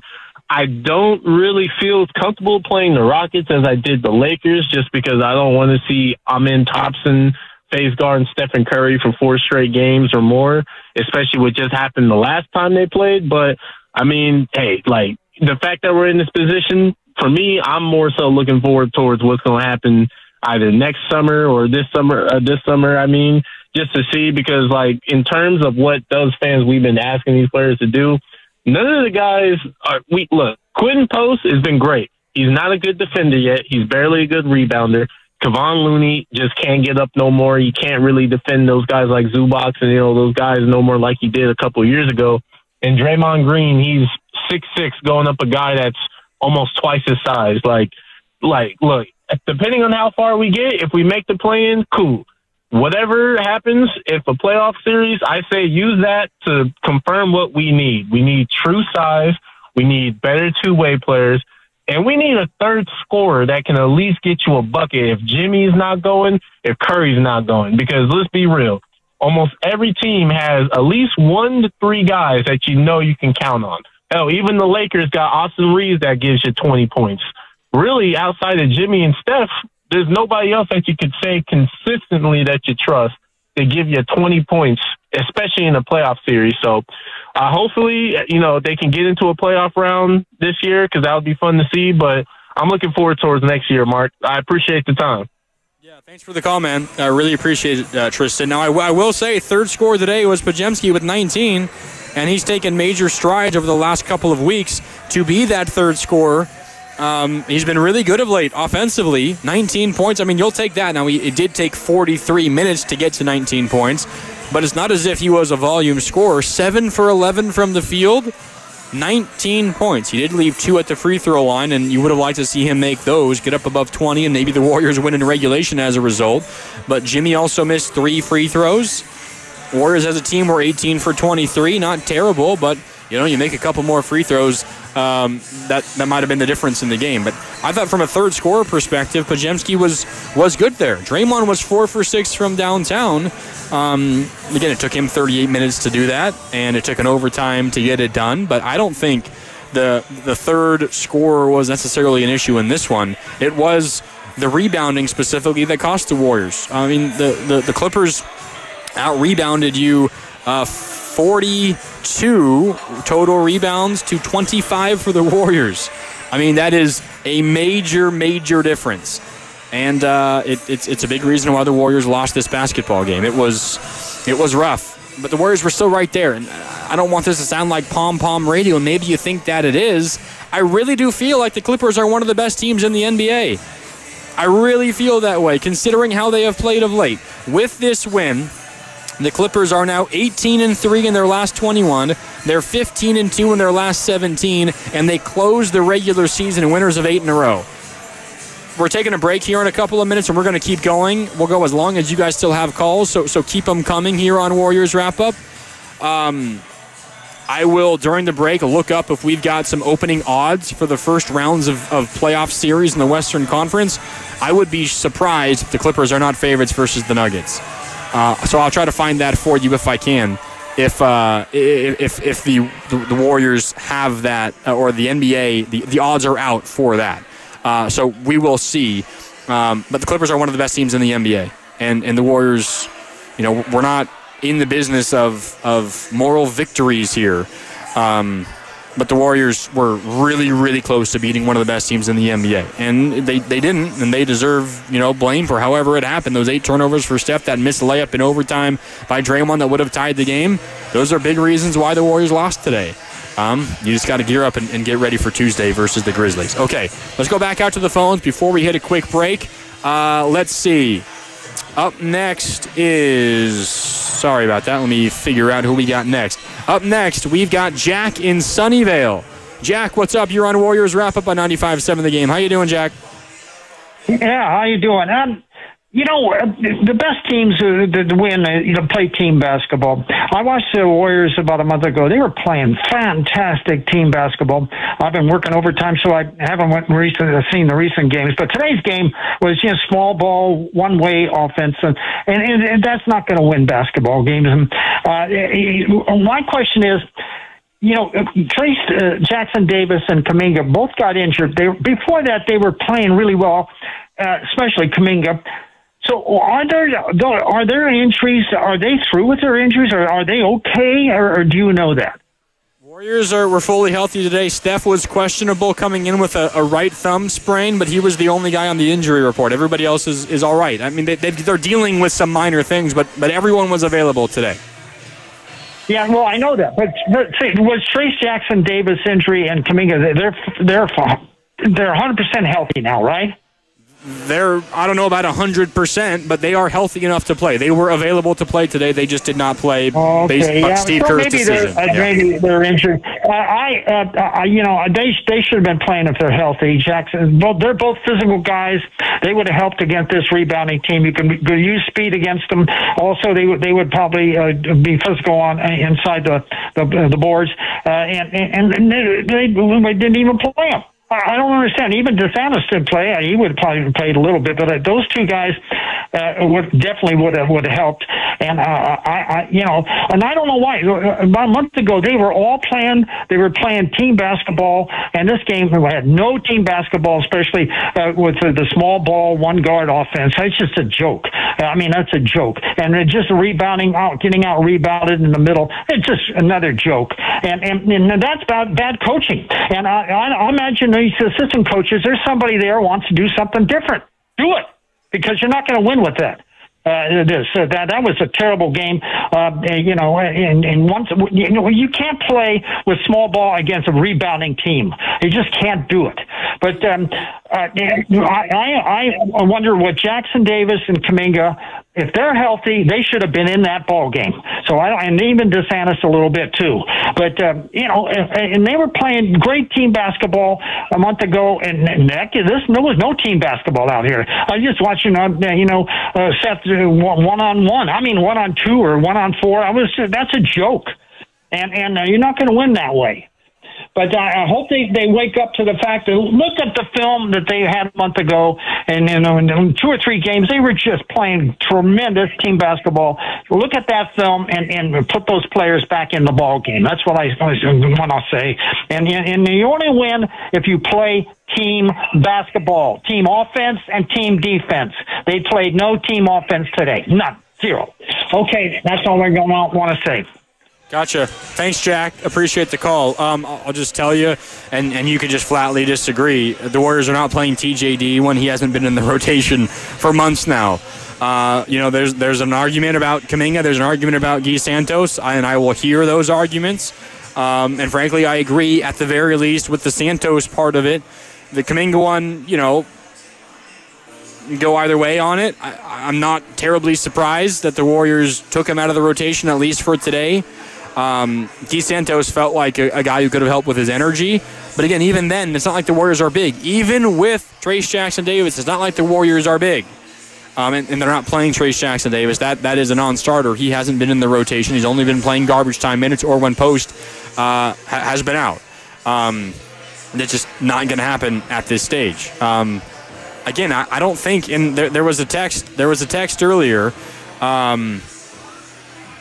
who tried to, whatever. The philosophy of the Warriors, I think it's, the result of the Warriors playing small ball is twofold. It is their philosophy, and it's what they have won a lot of basketball games with, and it's also what their personnel is. So if you want to be frustrated, here's the better way to put it. If you want to find a solution to the Warriors' troubles when they play a big team like the Clippers or a big team like the Nuggets or a big team maybe like the Lakers before they traded away Anthony Davis, I don't think the solution is telling Steve Kerr to play X, Y, and Z. It's telling the front office to go and get a quality big man that forces the Warriors or allows the Warriors to play bigger.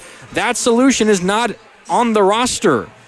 And I know we're all frustrated. I'm right there with you at this loss and the loss to the Spurs and the 2 and 3 close to the regular season. You just win one of those 3 losses and you're a playoff team. I get that. I'm still going to just remind you, The Warriors are 23-8 since Jimmy Butler debuted, 23-7 when he plays, 22-5 when Steph and Jimmy play, and 16-3 with the starting lineup of Steph Curry, Brandon Podziemski, Jimmy Butler, Moses Moody, and Draymond Green. Pretty darn good. And we have the bad taste in our mouth of this, but still, if the Warriors win Tuesday versus Memphis at home, they'll be favored to win that game, by the way. I'll see if we'll take a break here in a little bit. That call went long. No problem. Love all the passion from all you guys. We're going to break here in a little bit on Warriors Wrap-Up, and then we'll keep things rolling.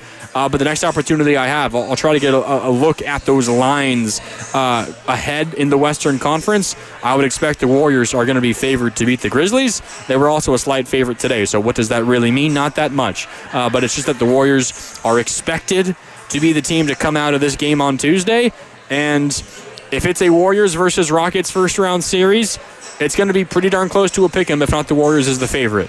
I feel pretty confident in that. This is despite the close, what the Warriors have done since they acquired Jimmy Butler over that stretch of basketball, one of the best records in the NBA. It's just the reality of what this team is right now, and they're pretty darn good. They do have some issues. They do have some issues, and I'm not denying that, and I think the Clippers showed one of them today. It was size. I just don't think the solution is on the roster right now. 888-957-9570. Shaka is in Berkeley. Shaka's up next. What's up, Shaka? You're on Warriors Wrap-Up. How you doing? I ain't doing good after that game, man. Hey, man, I got some good news and some bad news. Which one do you want to hear first? Give me the bad news first. We'll end on a high note, Shaka. Okay. Well, we should have had Kuminga in the game, man. Because all the rebounds he would have gave us, the second chance points were killing us, man. It was missing and still getting the rebound. I would like to have a bigger player out there, a longer player who was athletic to get some of them boards, man. And it's like, I don't know why they said he's a liability all the way today. Well, why they didn't trade him? If they wasn't going to play him, why they didn't trade him when they had the chance? That doesn't make basketball sense to me, man. It's a missed opportunity, man. And the thing nobody's really thinking about, Steph Curry and Draymond Green got 4 championships. It's a level of championship. Like, you get to 3 and 4, you know, right. But when you get to 6 and 5, like Kobe, you go to another level. This is a veteran team that can win. I think Knox is not playing. You got to give the players a chance, man. Because you would never know who Lou Gehrig is if it wasn't for Wally Pipp. You got to get the players a chance to play, man. You can't. He's dying with a sword in his hand. He died with a man 6'9" with jumping ability, and we need to get a rebound. And Draymond fighting the man 4 inches taller than the whole game, dribbling the ball down the whole game. You need to use your players.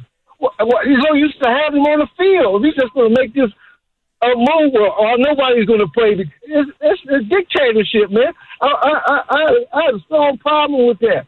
But the good news is we're playing Houston, a young team that we can match up with, man. That's all I wanted to say. How did you feel about what he did? That's what I want to know. I want the people who matters. How did y'all feel about him not putting Kuminga in the game? Appreciate it, Shaka. How did I feel about it? I mean, I think there's a chance that Kuminga comes into this basketball game today and he commits a couple of really rough turnovers as he has, and the Clippers start rolling. Now, on the flip side, there's also the reality that he has a stretch of play like he did versus the Lakers, and he helps the Warriors get out to a lead, and maybe you look back at his insertion as a reason why the Warriors won the basketball game. But I don't think that is necessarily like the likeliest outcome. And I know I'm gonna get labeled a Kuminga hater and no faith in Kuminga, and I got people all over the place talking about how Podziemski gets the benefit of the doubt and Kuminga doesn't, and I don't get those conversations at all. They play entirely different positions. Steve Kerr made a decision, and his decision was he was not confident that Kuminga was going to help the Warriors win a basketball game today. And I can't really blame him given what I've watched Jonathan Kuminga do of late. Now, it's going to be the topic du jour tomorrow on 95.7 The Game. I can guarantee you that. It's been a lot of the topic today, and we got a lot of fired-up Warrior fans, and rightly so. This is a really rough loss. They were right there. They went to overtime versus the Clippers. They very easily could have won this basketball game, and I understand that hindsight is 2020. We look back on an overtime loss, and you say, Kuminga, he would have been the difference. They would have won the basketball game. I will just tell you, there is as likely of a scenario where Kuminga plays his normal minutes and the Warriors don't even get to overtime and they lose. I'm telling you, since Jimmy Butler debuted, you know who is and this is not like an anti-Kuminga show. I'm not anti-Kuminga. I think he's a hell of a player. I don't think he fits the Warriors system. I don't think he fits really well alongside Steph and Draymond and Jimmy. And guess what? If you don't fit alongside Steph and Draymond and Jimmy, you're not going to do much on this team. That is the team. Steph, Draymond, and Jimmy are the Warriors. If you don't fit there, Kuminga doesn't. His skill set does not fit among that group. You're not going to play much. Since Jimmy Butler debuted, you know who was the only Warrior player with a negative net rating? And net rating is when you are on the court, is your team outscoring the opponent or not? You know who's the only Warrior with a negative net rating since Jimmy Butler debuted? It's Jonathan Kuminga. And some of that is really unfair to pin on Kuminga because he's coming back from a 2-month-long injury. There's this whole feeling out process, getting the rust off, and trying to get back up to speed. So this is not a Kuminga is a bad basketball player conversation. This is just a Kuminga has not played well of late, and he doesn't fit alongside Steph and Jimmy and Draymond. Steve Kerr said as much earlier this week on Thursday with Willard and Dibbs on 95.7 The Game on this very station, said, frankly, the Steph and Jimmy or pardon me, it was Kuminga doesn't really fit alongside Draymond and Jimmy. He just frankly doesn't. That's what Steve Kerr said. And if you can't fit among that group, it's going to be hard for you to find minutes, one, and when you do find minutes, be effective. Because those guys are on the floor a lot. I mean, tonight, Jimmy played 48 minutes, and Draymond played 38 minutes. Kuminga plays going to be on the floor with one of those two, if not both those two, more often than not. And again, this goes back to a personnel issue. It's not necessarily like Steve Kerr thinks or the Warriors think, or frankly, my opinion does not matter, that Kuminga is not a good basketball player. It's just, given what the Warriors have on their roster, I am not certain that Kuminga really fits. When Steph is off the floor, which is oftentimes when you're going to see Kuminga in there, although he also been playing him alongside Steph, but even with Steph, if Draymond and Jimmy are on the floor and Kuminga, that's three guys that you don't really have to defend to the three-point line. Like, Kuminga would fit, and it's partly why at the trade deadline I was so in on the idea of acquiring Cam Johnson from the Nets. That's a legitimate elite three-point shooter. Because you get a shooter, it opens up so much else that would make life easier on Kuminga. But now you throw Kuminga in there with Draymond and with Jimmy and with Moody, who's struggling to hit his threes. And even if Steph is still out there, or even if Post is out there, you just don't have enough shooting, and it makes what Kuminga does, getting downhill and getting to the rim, it makes it so much more difficult. So, I don't know. I'm just not sure that Kuminga fits. And I think that's the conclusion the Warriors have come to as well. It's why he didn't play today. I mean, in a essentially a postseason game, Steve Kerr showed you his hand. You know, you called him, and he showed his cards. He showed his hand. They're not confident, at least in this matchup versus the Clippers, that Kuminga was going to be a player that would help them win this basketball game. Because why else would you not play him? And I know that's not a surprise. I think most of you guys out there probably just disagree with that assessment, and that's all right. That's how the Warriors feel based on what happened today. All right, Warriors fall 124-119. More time for your calls if you want to get them in. 888-957-9570. Let's hear from Coach Kerr. Warriors Coach Kerr addressed the media after the game today, 124-119. The Clippers won this one. Let's hear from Steve Kerr addressing, I'm sure, a lot, including Jimmy Butler and why he was limping late in the game. I'll give you a little teaser. He got kneed in the quad or thigh by Kawhi late in the game. He has said Jimmy Butler has said that he's okay and he expects to play Tuesday versus the Grizzlies. That and a whole lot more. It's Steve Kerr addressing the media postgame after the Warriors 124-119 loss. Warriors are the 7 seed. They host Memphis in a 7-8 play-in game on Tuesday here at Chase. Winner of that game is the 7 and gets Houston in the first round of the postseason. Loses that game, and you're headed to a play-in game against either the Kings or the Mavs. Whichever team wins that game and comes out of the 9-10 game, winner of that game then would be the 8 to take on OKC. Okay, Steve Kerr, Warriors head coach, addressing the media post-game. Here is the Warriors head coach.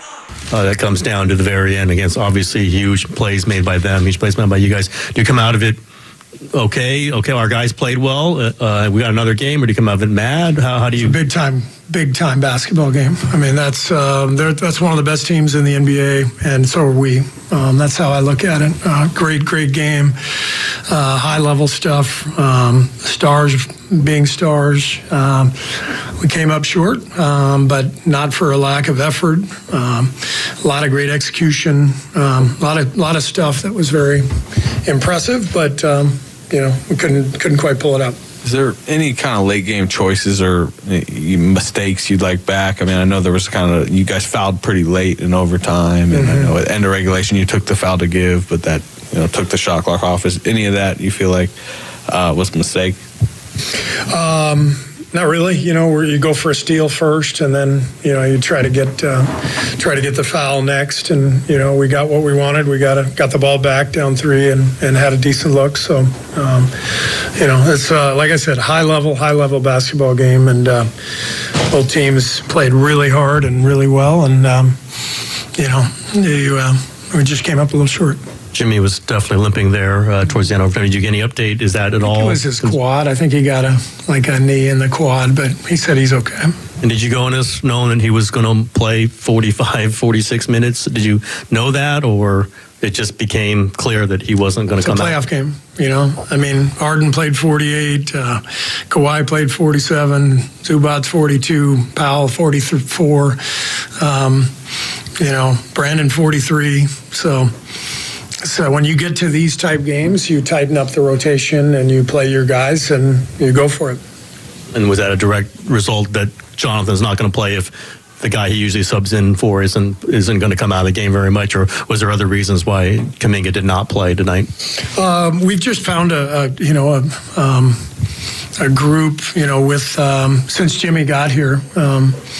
That we're pretty comfortable with. Guy didn't play either. Guy's been our highest plus-minus guy over the last 2 months. Both he and JK have been really impactful players for us, and doesn't mean they're out of the loop, going forward. It's just this is how this game played out. Steve, how hard is it to offset a minus 17 rebounding deficit there, and what are the ways you can do it if it's possible even? I thought that was the part of the game that the only part of the game really that bothered me a little bit. I thought there were 5 or 6 loose balls that we were very careless going after. One hand, I think Moses had one where it was loose ball and he tried to retrieve with one hand. A couple times ball was on the floor. We tried to bounce it instead of going in, and it's a great lesson. We'll show those those clips and remind the guys that the ball is gold. The ball is everything, and so we've got to do everything possible to secure the loose balls and the rebounds. That's Steve Kerr post-game in Chase Center today after the Warriors fall to the Clippers 124-119 loss, pushes the Warriors down to the 7th seed in the play-in tournament. Warriors will host the Memphis Grizzlies on Tuesday. Winner of that game is the 7th seed and will take on Houston to begin the postseason in the Western Conference. The loser of that game has to then play in another play-in game.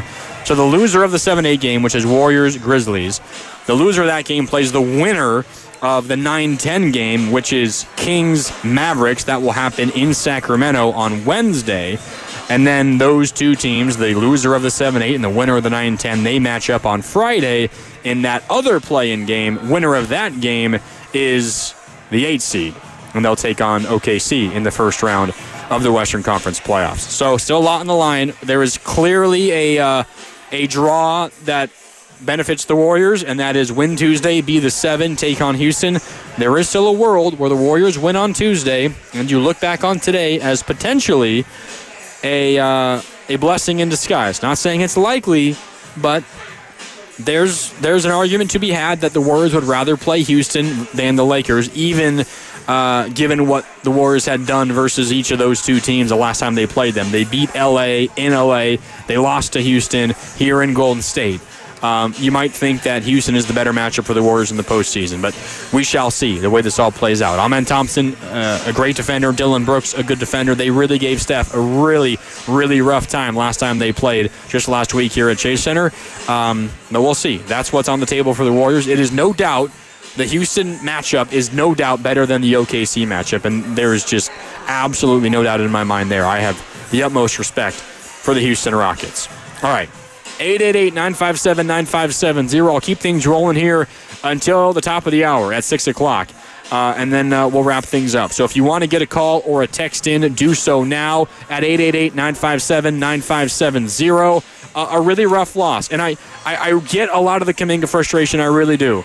I have a hard time this specific game in looking at what happened first 3 quarters for Steph, looking at the layup that Draymond missed and just getting past that. I mean, and it's not like this was amazing defense that the Clippers played on Steph that forced it all into all those turnovers. Clippers have some really good defenders, and they have the ability to throw length on Steph. They can put Norman Powell, they can put Chris Dunn, they could put Kawhi, they could put some others on him. And make it tough. But a lot of these turnovers were Steph trying like a full court outlet pass early in the game, and it just easily gets intercepted or knocked away and deflected and out of bounds. He gets, in the overtime, he got his pocket picked, top of the key by Chris Dunn, led to a Kawhi 3. There was the other one after he hit a crazy 3, right? This is just the roller coaster that was Steph today. Hits an incredible step-back 3 from the right wing, gets the Warriors back within 3 after they were down 6, thinking like, this game is getting close to being over. Steph hits a miraculous 3, and you're thinking, oh my God, they're right back in it. Then they get a stop. It was a great defensive possession. They get a stop, and Steph kind of in semi-transition pushes the tempo, kind of gets dribbled into the right corner, starts heading towards the baseline or towards the hoop along the baseline, gets doubled there, picks up the dribble, has nowhere to go, has to kind of throw the ball, hopefully that he finds a teammate. It gets deflected, stolen by James Harden. They go the other way, they get a bucket. Like, it's just back-breaking moments in moments when you can't have them. The Warriors' execution at the end of regulation, I didn't understand that. Warriors tied, end of regulation. Let me find the situation. How much time was left? Let's see. 32 seconds left. Warriors have the ball. I guess the possession was before that, like maybe 40 seconds left. Steph, in a tie game with the ball in his hands, gets kind of dribbled. He dribbles to the left corner, drives baseline, under the basket, around there, picks up the dribble again, in trouble. 3 defenders around him, tries to find an angle, can't, stolen away. And then that's when, now the Clippers have the ball. In the final seconds, the turnover happened with, I think, 32 seconds left. So there's an 8-second difference between shot and game clock, which means you just play defense. Even if the Clippers score, you will get the ball back and have a chance to tie, to force overtime, to win. Whatever the situation is, you still get the ball. You didn't technically go 2 for 1 because you didn't get a shot up, but when the turnover happened, there was enough time for you to get a possession back as long as you could get a defensive rebound. And then what happens is Kawhi, guarding by Draymond, and the Warriors ultimately went away from the doubling Kawhi strategy because the Clippers were picking the Warriors apart with that. So they just said, all right, Draymond, take him on one-on-one, take on that challenge yourself. And what the Warriors did was, again, end of the game, it's just mano-a-mano, Kawhi v. Draymond. Kawhi begins to drive. I think there was like maybe 10 seconds left at this point because, again, the shot clock, there's like an 8-second difference. Maybe it was more like 12 seconds. There's an 8-second difference, so 4 seconds on the shot clock left, something like that. And he begins to drive, and he kind of got around Draymond, but it didn't strike me in that moment as like, oh man, Kawhi has the advantage, you got to foul. Draymond fouls intentionally, not an intentional foul, but it basically intentionally, it looked like to me, with like I could bring it up. I think there was like 8 seconds or something like that left on the clock at the end of regulation. And what that did was it reset the shot clock to 14 seconds, which guaranteed the Warriors were not going to get a shot up. They were not going to get it. Yeah, it happened with 11 seconds left. The Draymond foul did. So at that point, there was like 3 seconds left on the shot clock. Fouls Kawhi. And then the shot clock resets. It goes off because there's only 11 seconds left, and the Clippers can kill the rest of the clock. And at worst for the Clippers, they're going to overtime. Kawhi ultimately misses a deep 2 jumper, well defended by Draymond, so he got the stop that he was looking for. But if you just don't foul in the first place, you get that stop, you get a rebound, you call a timeout, you have an opportunity to win the game in regulation. The way that it played out, the Warriors did not even get the ball back. So it was a double whammy. The Steph turnover, you don't get a shot up in a tie game in the final 30 seconds. And then you commit a foul that resets the shot clock that doesn't allow you to get the ball back, and the game goes to overtime as a result. That execution did not make sense to me.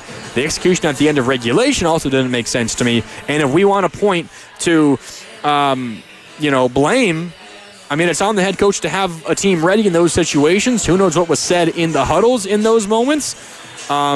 That foul on Draymond at the end of regulation seems more like on Draymond, or he determined that Kawhi had a major advantage, and Kawhi has an advantage. He's about to score. I suppose it's better to foul him there in that moment before he begins the shooting motion, because you do have one to give, and then play defense straight up one more time. But that one was rough because it took away an opportunity for you to get a shot. Before the game went to overtime. One other thing that I think Steve Kerr mentioned that is worth bringing up again is Steve Kerr talking. He was asked about the rebounding battle, and he took to this more as just the hustle in general. And let's take a look at some of the hustle stats really quick from this one. Turnovers were even, 16 and 16. The Clippers did get a few more points off of turnovers in this one. Fast break points all actually favored the Warriors, 14-6. Clippers points in the paint, they had the advantage 54-50. But the big one was the second chance points. That was a 14-6 advantage in favor of the Clippers. They out-rebounded the Warriors on the offensive end 9-3. So really only 3 offensive rebounds for the Warriors. That's where Guy Santos has had an impact. So I think that's another area we can point to and wonder, well, Guy Santos might have been able to have an impact on this basketball game. Only 3 offensive rebounds for the Warriors, 1 by Pods, 1 by Steph, and 1 by GP2. I mean, those are like 3 of the shortest guys on the Warriors roster, and they had the only offensive rebounds for the Warriors. Crazy. But 14-6 was a second chance points edge. But all of that together is kind of like the hustle stats, the hustle part of this game, and it came through on the glass. There was one moment, it was in the second quarter, where the Warriors got a stop. Draymond was boxing out Zubac, I believe, down low, and he tapped the rebound out to the three-point line where Moses Moody was. Moody was beyond the three-point line, top of the key. The ball kind of went out to the right wing, but there was no one else there. Moody was caught flat-footed, or he thought there was no one around him. He thought he could kind of just lollygag his way over to that basketball, and he lollygagged to it, but he wasn't able to grab it. I think it was James Harden who was there and ultimately kind of tied it up. The ball squirted away. It ultimately was knocked off of Moody, out of bounds. Ball to the Clippers. Clippers on that possession score via James Harden, and that gives the Clippers the lead. And the second that happened, the second that Moody kind of was slow getting to that basketball off the Draymond tap out to the three-point line, Steve Kerr lost it. He was screaming at Moody from the sideline. And then during that stoppage that ensued right after, because Steve Kerr quickly called timeout, Draymond got up in Moses Moody's face, not in like a malicious way, but also told him, I'm sure, the very same thing that Steve Kerr was screaming about. You can't just have a moment of relaxation like that. You can't have a moment of relaxation like that. And by the way, again, I'm just trying to tell you how I feel. Things like that is why Kuminga hasn't been playing as consistently. Moody's been really good at that for a long time. That was a rare moment where Moody didn't do that. It's why Guy Santos has been playing a lot, because he always is hustling. I think Kuminga's been rebounding better of late. He really has. But there's still a lot of moments where you just see, for a moment, he's just standing there, and you just want him to race to that basketball and get the rebound, and then the Warriors have an offensive possession, and who knows how that changes the basketball game. But that moment was worth bringing up because Steve Kerr mentioned it post-game as well. It's rare to see that from Moses Moody. It really is. Okay. Final thoughts here on Warriors wrap-up. Mark Randy with you live from Splash at Thrive City, right outside of Chase Center. Let's get to Crashing the Boards, which is brought to you by Chilton Auto Body, the Bay Area leader in collision repair. Crashing the boards today, we got to go with the opponent once again. I mean, the leader for the Warriors rebounding was Brandon Pajemski with 7 boards. For the LA Clippers, it was Ivica Zubac. 17 rebounds for Zubac in this one. I mean, he had 22 points and 17 rebounds. Zubac is like one of the best centers in the NBA, and he does not get nearly enough credit.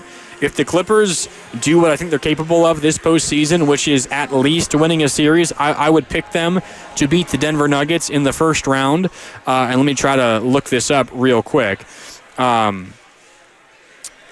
The rest of the country is going to realize how good Ivica Zubac is. I mean, he has been amazing this entire year. He might get my vote for most improved player if I was a voter. He's been awesome. He has been awesome, and he was really good in this one as well with those 17 boards and 22 points. I do have, and by the way, that is Crashing the Boards again, which is brought to you by Chilton Auto Body, the Bay Area leader in collision repair. Really quick before we get on out of here, I do have the series odds. These comes courtesy of FanDuel. The Lakers are favored over the T-Wolves. The Nuggets are favored over the Clippers. I would be willing to put some money on the Los Angeles Clippers to win that series. Those are the only 2 that are up because the other 2 are still TBD. We don't yet know who OKC is going to play, and we don't yet know who Houston is going to play. But those first 2 series are up. Lakers are favored over the T-Wolves as expected.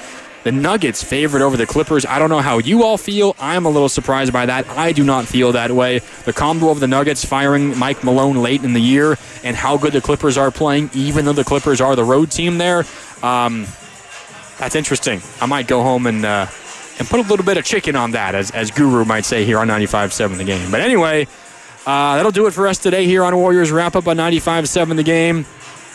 We do have a complete Western Conference playoff and play-in picture.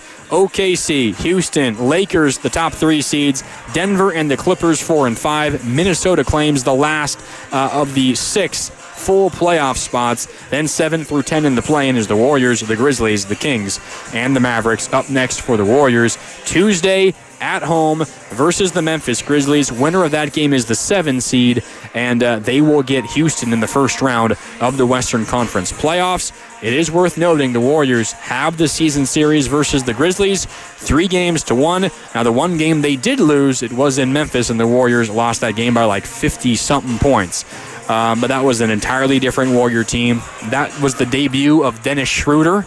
There, of course, was no Jimmy Butler at that point as well. So we shall see Warriors versus Grizzlies. Tuesday, we'll have it for you right here on 95.7 The Game. As always, got to hope for the Warriors to win that game in order to make the postseason. Otherwise, they will be playing on Friday at home again versus either the Kings or the Mavericks.